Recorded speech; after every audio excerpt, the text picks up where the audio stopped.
हमारे हमारा ये नियम था कि 12 बजे के बाद भोजन करते थे, कोई आ ना जाए, और रात को 10 बजे के बाद।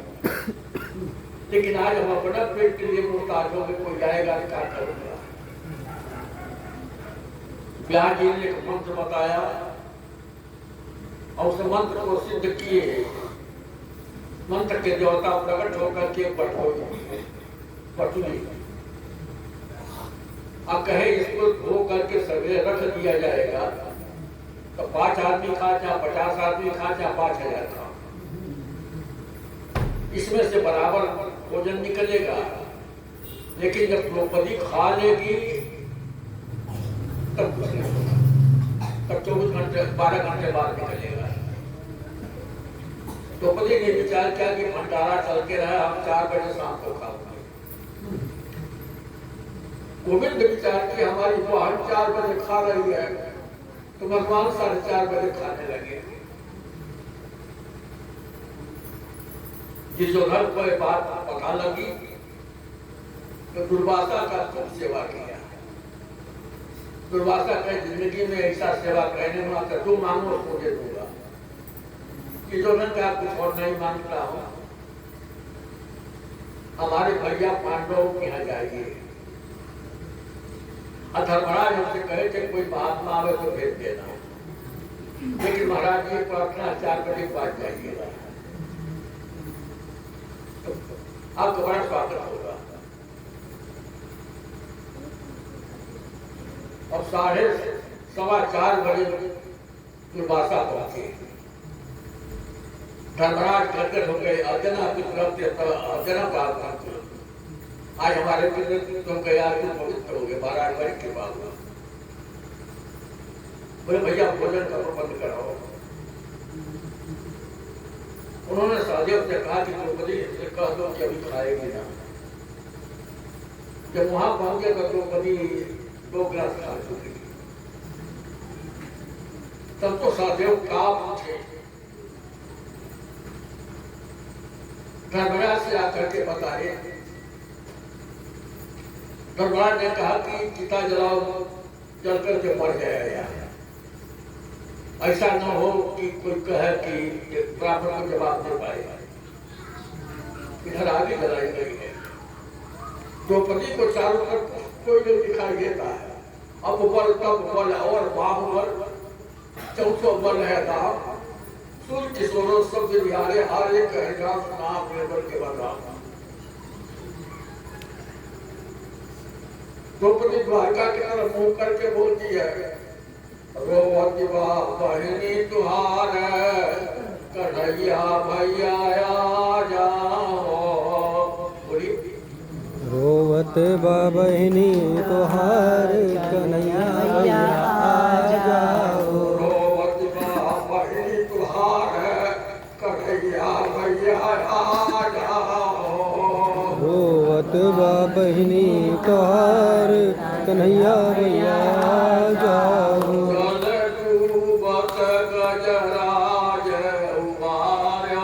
जल डूबत गजराज उबार्यो।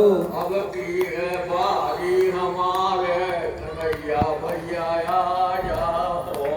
अब की है बारी हमारे कन्हैया भैया आ जाओ।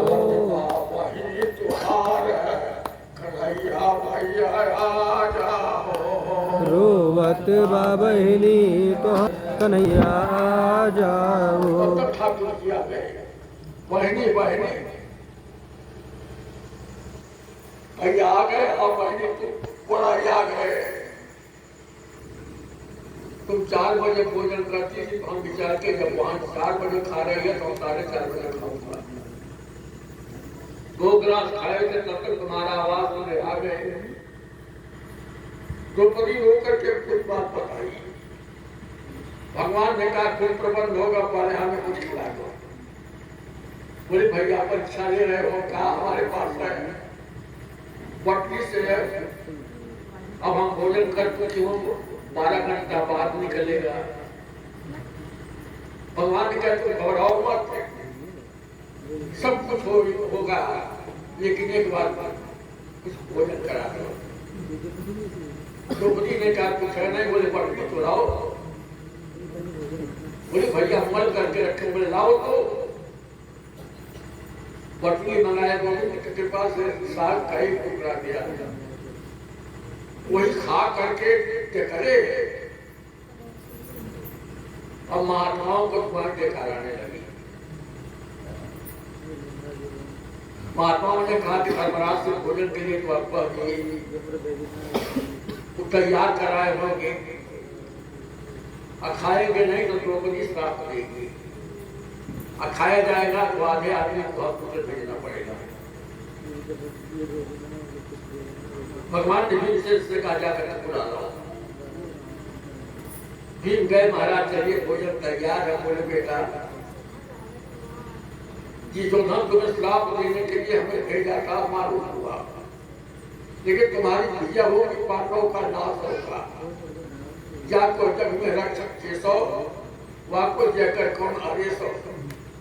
जिसके रक्षक परमात्मा हूं उसके लिए परेशानी करा है। अर्जुन ने कहा कि ठाकुर जी ने ऐसा करके हमें उस समय बचाया, जब जब आपत्ति में पड़े तब तब बनाया। हम विचार करते थे कि मैंने सब कुछ किया, लेकिन तब वही धर्मों से ही सबक, वही हमारा धर्म है, वही बाढ़ है जिसके बल पर महाभारत समाप्त किए थे। लेकिन आज सब कुछ रहते हुए हम वही अर्जुन मैं हूँ, हमारा गोविंद चला गया, बार बार कहते पूरे चला जा रहा था परचू, आज हम भाइयों से हार गए। दशरथ जी जो सुमंत लौट कर खिलाए तो 6 बार राम राम कहे थे। राम राम पुरी राम कही, राम राम कही राम, तनु परिहर कुमार विरह, राम गयो सुधाम। लेकिन उनकी 2 बार गोविंद गोविंद का करके बोलती है, गोविंद चले गए तो यहाँ रहना पड़ा।